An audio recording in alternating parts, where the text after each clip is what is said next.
All right, so we have that test coming up tomorrow, so we good with that? Got any questions regarding that? No, not really.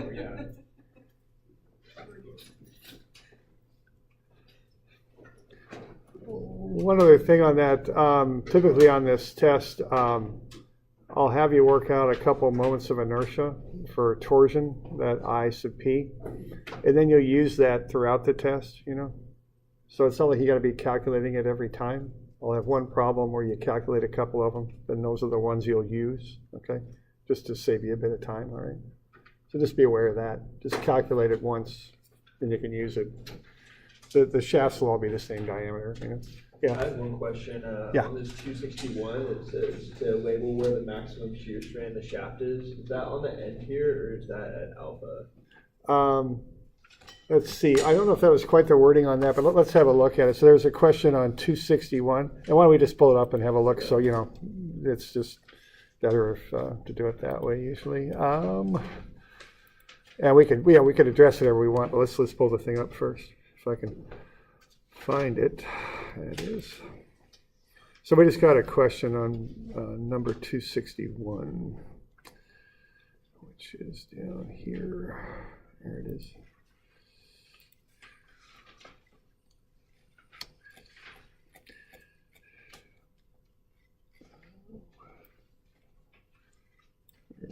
There we go. All right.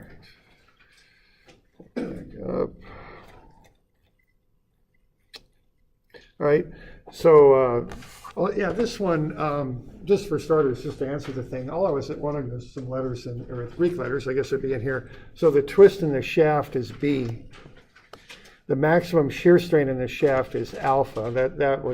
That's all I was looking for in that. Okay. I thought it was like labeling somewhere on the... No, it's just to fill in the blanks. Now, the maximum shear strain occurs on anywhere on the outer edge of the shaft. You can kind of see this shear strain is the same throughout. So anywhere on that shaft, on the exterior of it, on the outer layer of it, would be where the maximum shear strain is. Okay. So, any other questions? You say the moment of inertia, that's not on this test, right? It's on the... Well, it's okay, the polar moment of inertia. So what I was saying there is somewhere on the test, I'll ask you to calculate that at a couple different shafts.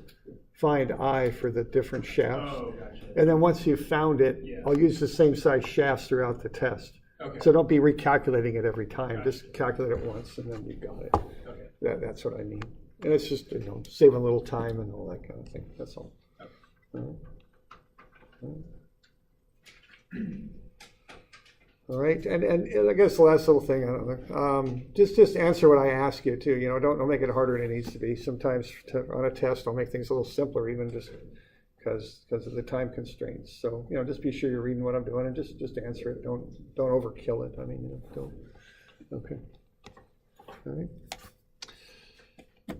Yeah, question there? how many questions are going to be on this? Yeah, not sure. Maybe about 6 or 7. Yeah, I think I can't remember, but something like that. It's a bit like the last midterm, same sort of, you know, length of problems and structure on it, I guess you'd say.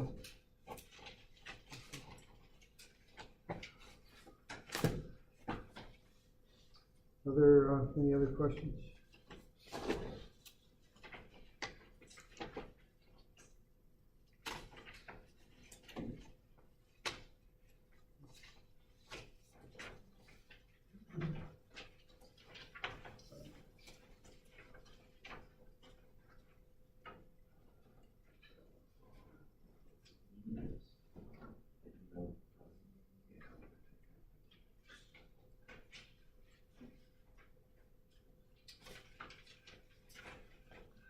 All right, so why don't we have a look at some shear and moment stuff. And let's just finish that up here today. Let's do that first. So let's see here, homework. There we go. All right, so you should have this. Why don't you work through this and let's get this one figured out. So what we've got here, let's draw up shear and moment diagrams for this thing. It's in your packet, of course. It's right after, I think it's 8:20 to be my guess, or something like that.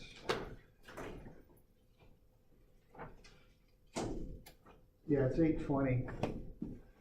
So why don't you get those numbers filled in on the diagrams below it.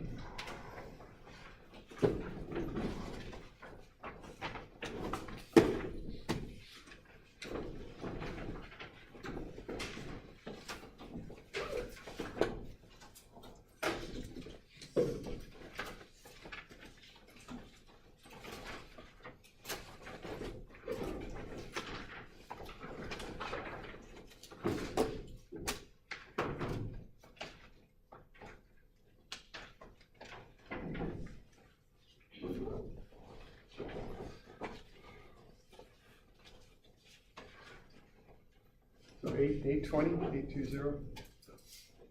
Okay.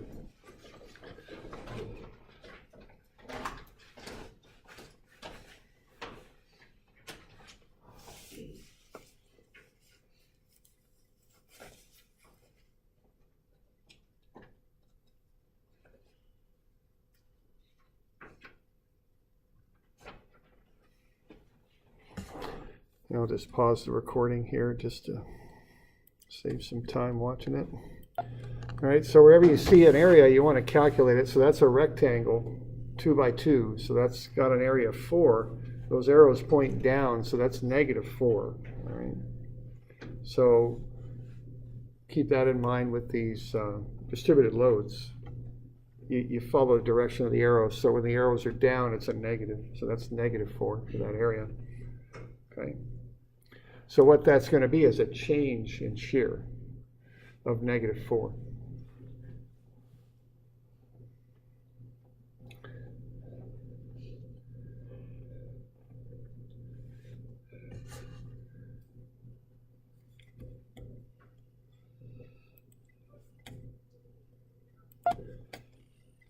All right, so you're going to kick up 12.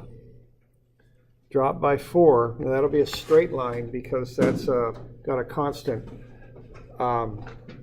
value there. So what you've got is the change in the shear is equal to the area under the load diagram. All right. And then the slope of the shear diagram is equal to the value of the load diagram. So that load diagram doesn't change from A to B. So what that means is the slope of that line doesn't change, stays constant. Okay, then you'll hold steady till you hit 8 on the right there at point C, then you'll drop immediately down to -4. What you're doing there, you're taking 8 minus 12 to get the -4. And you got no changes. Now the couple doesn't make any difference. You just go right over the couple like it's not there. The only effect that the couple has on the shear diagram is somewhat indirect in that it affects the reactions. And of course the reactions affect the shear diagram. So that'll get you over to the reaction at the right, and then the 4 will push you back up to 0. And that's a check on these things. They should always start and end at 0. That's what they ought to do. Okay.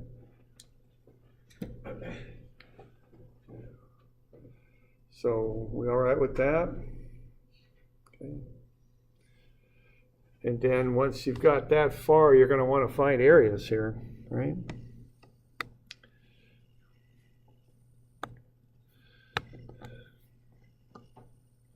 Now, the one thing I notice here is I've got that couple. That is going to make a change in the moment diagram. So I'm going to find an area to the left of it and an area to the right of it, because the area on the shear diagram is the change in moment. So I just don't want to find the area of this whole rectangle here. I want to find this area of it. Then I'll have that couple that'll cause a change in moment. And then I'll find this area there. So I'll break it up into 2 pieces, anticipating that that couple is going to cause a change in moment is what's going on there.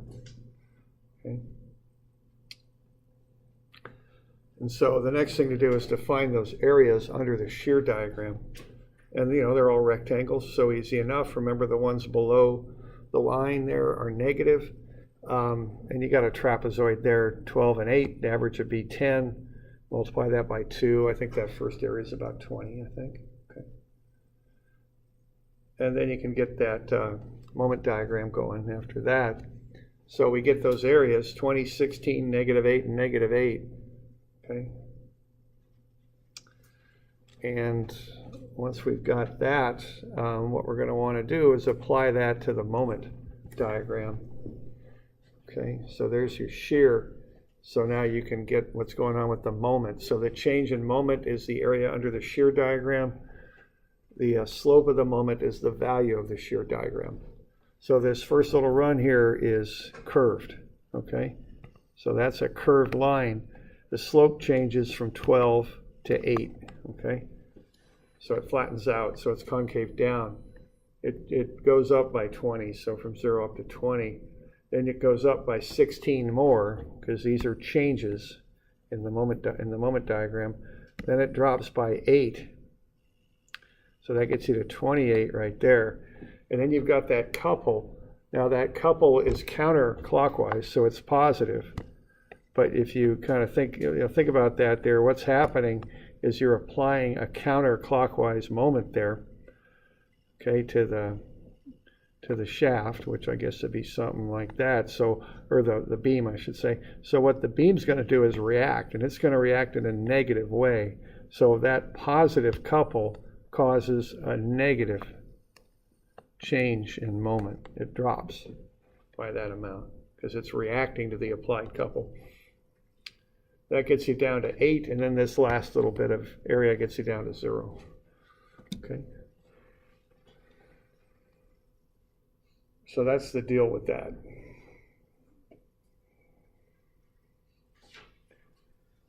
So we got any questions on that?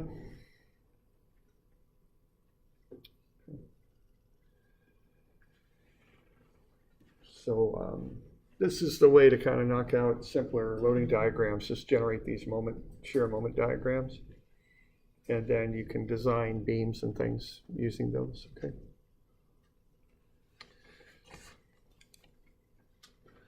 All right.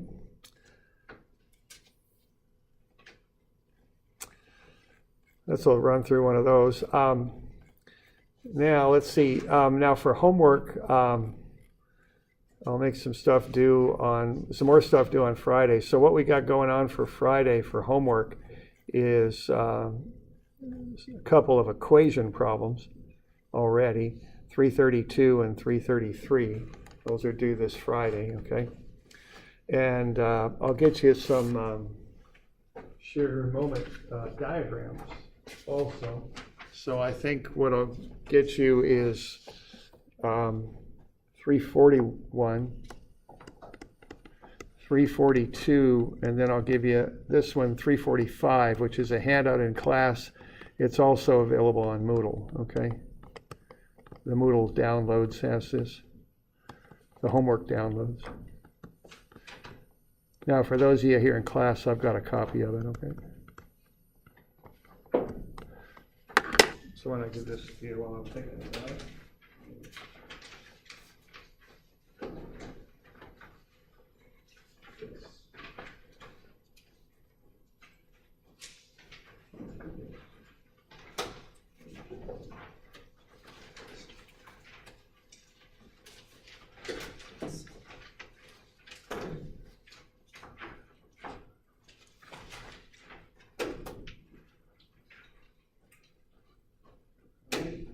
When we look at those equation problems, we got a little bit of time here.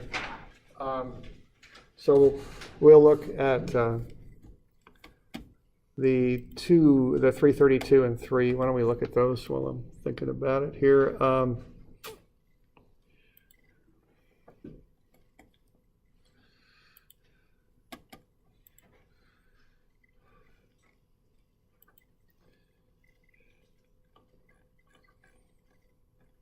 So the first one's 332. All right, so step number 1 on these things, this is due Friday. Okay. So the first thing you want to do is you want to find the reactions. So on 332, you've got a cantilever beam with a one load on it. All right, so you always need to find the reactions on these things. So you want to start sum of fx is kind of trivial because that just equals 0. Sum of fy will be the upward reaction minus the area of the diagram. Now the area is the 4,000 newtons by 6 meter base there, so that's negative 24,000. And then we'll also subtract off the 8,000. So REY minus 24,000 minus 8,000, and that gets you REY, which is 32,000. So that's the reaction force there on the left. Now the thing with cantilevers is not only do you get a reaction force, you also get a reaction moment. So that'll be minus 24,000 times the distance to the centroid of the rectangle, which is half of the base. The base is 6, so half of that's 3. So that'll be minus 24,000 times 3 applied there. That's coming around clockwise, so it's minus. Plus we got the 8,000 times 4 coming around clockwise too. So the net reactive moment is 104,000. Okay, so that's the reactive force and the reactive moment. Okay. Now once you got that, what you want to do is break the beam up into pieces, each piece that can be represented by a single free body diagram. So we'll have one free body diagram from A to B, but then once we get past B and go into BC, we got to have another one. Okay, so we're going to have to make 2 runs at this, 2 sets of equations. Okay, and this thing's on page 24, I think, and it's, where it's written up and all that. Okay. All right, so what you're going to do then is you're going to take this free body diagram. So over there on the left, I've got the reaction force, the 32,000, and the reactive couple, 104,000. And then I've got a load anywhere between A and B. It's negative 4,000 newtons per meter. So what I'm going to do is set x equals 0 on the left, like what you do there, and then work my way across a distance of x. And then I'll cut the beam there. And I'll put those internal forces that I want to find, and that's VAB and MAB there, okay? So those are my internal forces. Okay, sum of Fy is 0 then. And what I'm going to do, I'm going to just add up the forces in the y. So I got 32,000 up. I got 4,000 times whatever x is down. That would be the area of that rectangle. And then minus VAB. So I can solve for VAB, and that's negative 4,000x plus 32,000. Okay. Now the MAB will be a little bit more complicated. Okay, what I got going on there is I got this couple of 104,000. That's counterclockwise, so that goes in as a positive. And then I got 32,000 times x clockwise, so that's a negative. And then I got plus the area of this rectangular load, 4,000x, height of 4,000, base of x, but then I need the moment arm. And the moment arm's right there. It's half of x because it's a rectangle. So what that's going to do is generate a couple that's counterclockwise. So that'll be plus 4,000x times x over 2. Okay. And then I got plus MAB. So I can solve for MAB. Okay, I'll bring it over. It'll come over as a negative MAB. And that'll equal 104,000 minus 32,000x plus 2,000x squared. Okay. I can multiply through by negative 1 and kind of collect terms, and I'll get my moment equation there. Okay, there it is. So that's the shear and the moment anywhere between A and B listed right there, okay? Moment and shear. And one thing you'll notice, if you take the derivative of the moment, you'll get the shear. So that's a good way to check these. Okay. So there you go. So nice and kind of steady on these, step by step. The algebra is a little involved. You want to, carry everything through and just be careful not to drop negatives or any of that kind of stuff, okay? All right.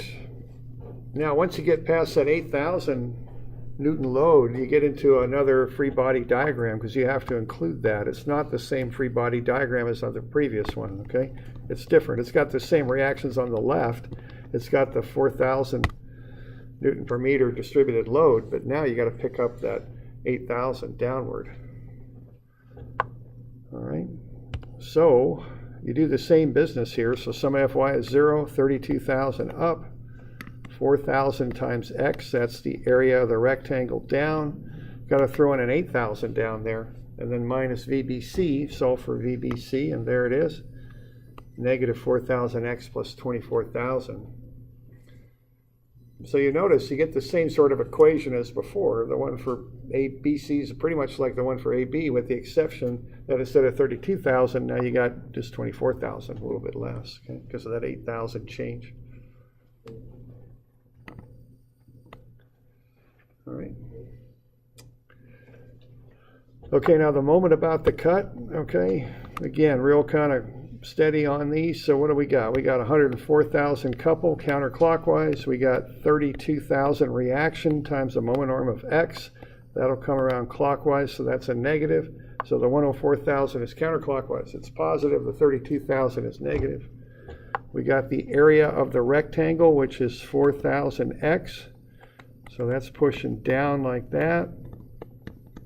That's got a moment arm of x over 2, so that comes around counterclockwise with that. And then we've got the 8,000. Now the moment arm on that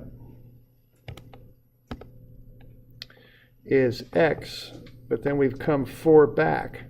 So what that is right there is x minus 4. That's how far you go from the cut to the load. Because what we're doing here, we're taking moments about the place where we cut. That's what I mean by some of them cut there. All right. So what that'll be will be 8,000 times x minus 4, and then plus MBC. Okay. So that's the full sum of the moments there. So just bring the MBC over as a negative, collect terms on the other side. We're going to have to take 4,000x times x over 2. That's 2,000x squared. 8,000 times x right there, and then 8,000 times negative 4 is negative 32,000. Just kind of rearrange everything and multiply through by negative 1, so you solve for MBC. There you go. Take a derivative, you'll get back to the shear equation. Okay.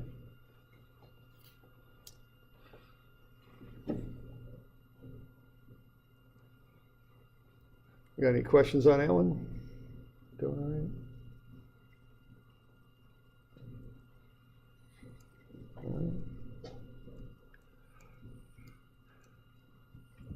All right, the triangular one's a little tricky too. So what we're going to do, we have one free body diagram anywhere between A and B. So we just need one equation. We're going to find the area under the triangular load, 1/2 times the negative 3,600, because that's down, times the base of 9, that's negative 16,200.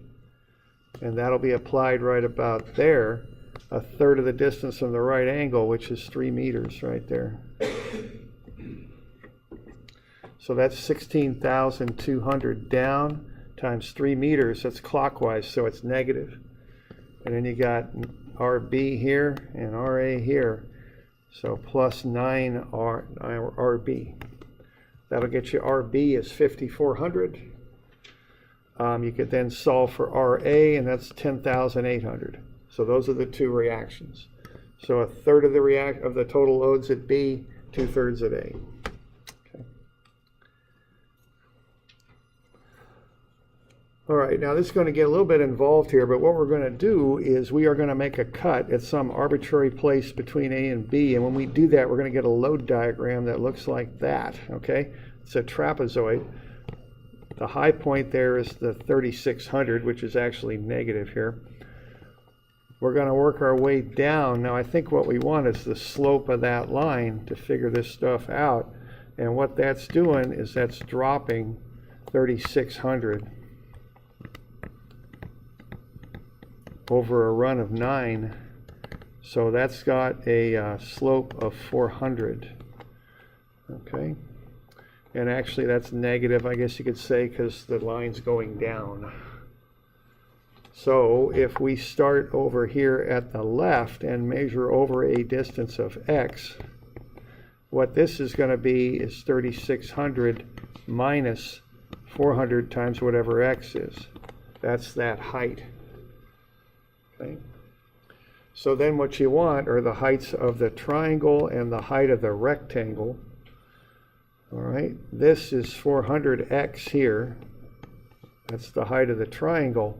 And what's left over is 3,600 minus 400x. That's the height of the rectangle. Okay.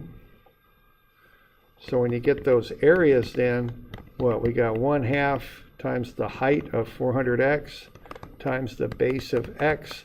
So that'll be 200x squared for the triangle. Because we want those areas, those are downward loads. So the area of the triangle is 200x squared, and the area of the rectangle is 3,600 minus 400x. That's the height times the base of x. So that's 3,600x minus 400x squared. Okay. Okay.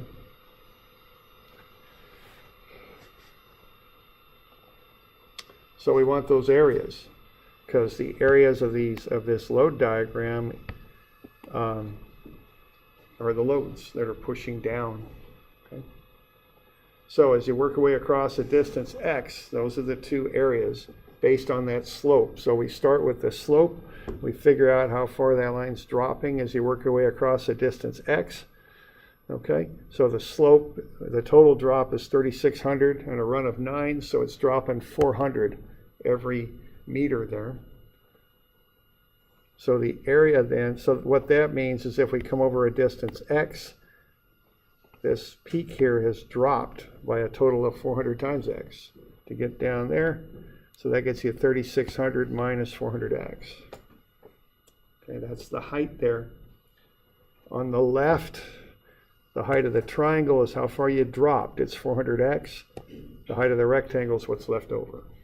Okay, that's what's going on. Okay. So then we get a little free body diagram going there as we work our way across. We've got the reaction there on the left, the 10,800. We've got the two heights of those shapes as we just went over. Total height there is 3,600. Height of the triangle is 400x. Height of the rectangle is 3,600 minus 400x. Okay, base of x. We've got distances from the right angle there to the centroid of the triangles, x over 3. From the left side to the center of the rectangles, x over 2. So we got everything dimensioned up there. Okay. All right. So what? This is going to be x over 2 for that dimension, and this is going to be 2x over 3 for this dimension. Because what we're going to want to do is get moments here, so we want a dimension from the cut where we're going to take the moments to those centroids.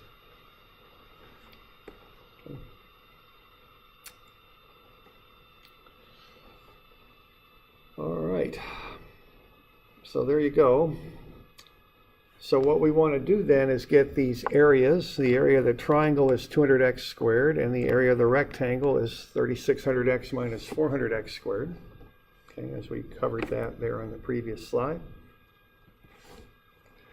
So now we just sum everything up. Sum of Fy is 0, 10,800 up, minus the area of the triangle, which is 200x squared, minus the area of the rectangle, which is negative 3,600x minus 400x squared. And then to get this equilibrium equation, we subtract off the shear, VAB, to subtract it because it's pointing down. Bring VAB to the side of the equation and solve for what's left. So there's the shear equation. Okay.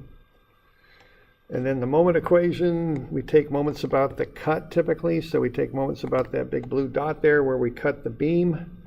We got the 10,800 times x, negative because it's clockwise, We've got the area of the triangle going counterclockwise, so that's 200x squared.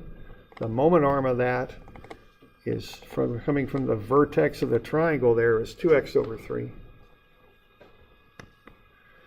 And then we've got the 3600x minus 400x squared times x over 2. Okay. All right. So we just got those terms, and then we just walk through step by step. We take the m8b to the side of the equation, it's negative, and then we just keep these other terms. 2/3 times 200x squared times x is 133x cubed. And then 3600x minus 400x squared times x over 2 is 1800x squared minus 200x cubed. Collect the terms, multiply through by -1. There's your moment equation. Take a derivative, you'll get right back to the shear, and that's a good check. Okay. All right. Pretty exciting stuff, I know. But again, you know, one thing to just take away from this, I'm always thinking ahead to when you start working, okay? I mean, some things in school you use a lot, some things you use less than a lot, frankly. But one thing you're going to have to do is you got to handle this complex stuff that comes at you, you know. Some of the design work you get gets complicated, and you just, you know, the way I do it, I just break it down into steps, just walk through.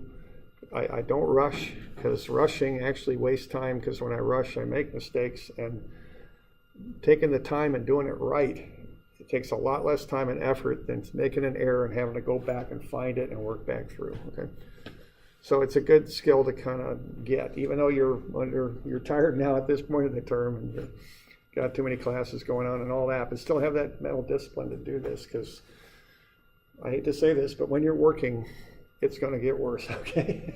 It really is. And you know, I'm not trying to preach too much at you, but these are good skills. They're not the funnest thing, but they're good skills when you're working. Okay? Yeah. That rectangle you put in there? Yeah. That for the triangle ones? Ones like that? The rectangle This? portion? Yeah.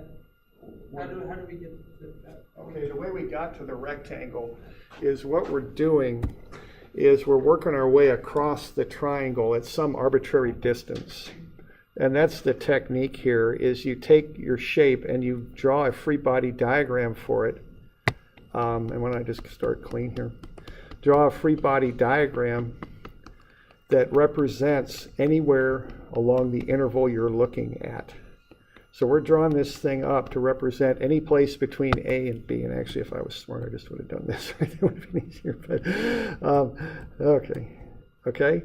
So what we're seeing here is we got one free body diagram that starts at A and works over to B. And generally speaking, that diagram looks like that. So if I make a cut anywhere here I want between A and B, I'm going to generate this free body diagram. That's what's going on there. Is that answering your question? Okay. Okay, and it peaks at 3600, and then it drops for whatever distance x you want to come over. It drops, because we know the drop on it because we got the slope. The slope is 3600 down to 0 over a run of 9. So that slope is 400, and it's dropping. So that's what's going on here. So this comes from a free body diagram taken anywhere between A and B. It'll hold anywhere. Now, the one kind of thing you might say about this is if you take x all the way out to 9, then this turns into 0. You know, and it turns back into a triangle. Okay. So that's what's going on. Okay. Yeah. All right. So, other questions on that? That stuff's due Friday. Okay. All right. All right. All good then? See you all tomorrow.